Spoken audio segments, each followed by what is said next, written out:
ಒಂದು ವರ್ಷ ಮುಗಿದಿದೆ ನಿನ್ನೆಗೆ. ಸರ್ಕಾರ ಬಂದು ನಿನ್ನೆ ನಾವು ಏನೇನು ಮಾಡಿದ್ದೀವಿ ಒಂದು ವರ್ಷದಲ್ಲಿ ಅಂತೆಲ್ಲ ಹೇಳಿದ್ದು, ಜನಗಳಿಗೆ ಏನು ಭರವಸೆ ಕೊಟ್ಟಿದ್ದು, ಏನೇನು ಈಡೇರಿಸಿದ್ದೀವಿ, ಮತ್ತೆ ಅಭಿವೃದ್ಧಿ ಕೆಲಸಗಳಿದೆ. ಮುಂದೆ ಯಾವ ರೀತಿಯ ಯೋಜನೆಗಳು ಮುಂದೆ ಬಜೆಟ್ನಲ್ಲಿ ಹೇಳಿದ್ದೀನಿ ನಾನು. ನೀವು ಬಜೆಟ್ ಓದಿದ್ದೀರಾ?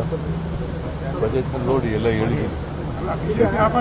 ಗ್ಯಾರಂಟಿ ಮಾತ್ರ ಅಭಿವೃದ್ಧಿ ಆಗಿದೆ, ಬೇರೆ ಏನು ಅಭಿವೃದ್ಧಿ ಆಗಿಲ್ಲ ಒಂದು ವರ್ಷದಲ್ಲಿ. ಬೇರೆ ಬೇರೆ ಅಭಿವೃದ್ಧಿ ನೀವು ಹೇಳ್ತಾ ಇರೋದು ಏನೋ ಬೇರೆಯವ್ರು ಹೇಳ್ತಾ ಇರೋದು ಹೇಳ್ತಾರೆ.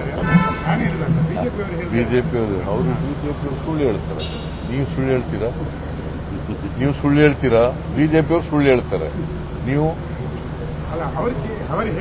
ಅವ್ರು ಸುಳ್ಳು ಹೇಳ್ತಾರೆ.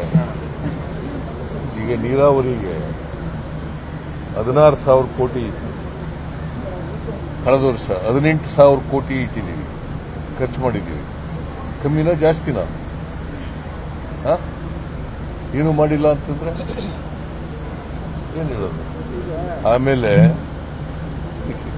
ಕೇಳ್ರಿ, ಇಲ್ಲಿ ನಾವು ಬಜೆಟ್ ನೋಡಿದ್ದೀವಿ, 24-25 ಬಜೆಟ್ 1,20,000 ಕೋಟಿ including guarantees.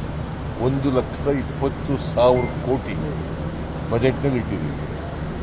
Have you seen the budget? ಅವ್ರೇನು ಸುಳ್ಳು ಹೇಳ್ತಾರೆ. ಅವ್ರಿಗೂ ಬಜೆಟು ಓದೋದಿಲ್ಲ, ಅವ್ರಿಗೆ ಎಕನಾಮಿಕ್ಸ್ ಗೊತ್ತಾಗಲ್ಲ. ಏನೇನೋ ಬಾಯಿಗೆ ಶೂನ್ಯ, ಅಭಿವೃದ್ಧಿ ಶೂನ್ಯ. ಏನು ಆರ್ಥಿಕವಾಗಿ ಸಬಲತೆ ಕೊಡೋದು ಬಡವರಿಗೆ ಅಭಿವೃದ್ಧಿ ಅಲ್ವಾ? ಅಂಬೇಡ್ಕರ್ ಏನು ಹೇಳಿದ್ರು?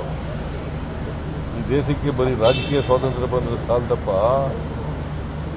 ಆರ್ಥಿಕವಾಗಿ ಸಾಮಾಜಿಕವಾಗಿ ಶಕ್ತಿ ಬಂದಾಗ ಮಾತ್ರ ರಾಜಕೀಯ ಸ್ವಾತಂತ್ರ್ಯಕ್ಕೆ ಅರ್ಥ ಬರ್ತದೆ ಅಂತ ಹೇಳಿದ್ರು. ಯಾರು ಹೇಳಿದ್ದು ಇದನ್ನ? ಡಾಕ್ಟರ್ ಅಂಬೇಡ್ಕರ್. ಗೊತ್ತಂತ ಅವ್ರಿಗೆ?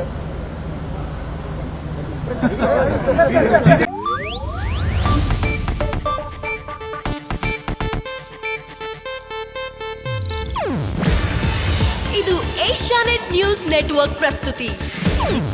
ನೀವು ನೋಡ್ತಿದ್ದೀರಾ ಏಷ್ಯಾನೆಟ್ ಸುವರ್ಣ ನ್ಯೂಸ್.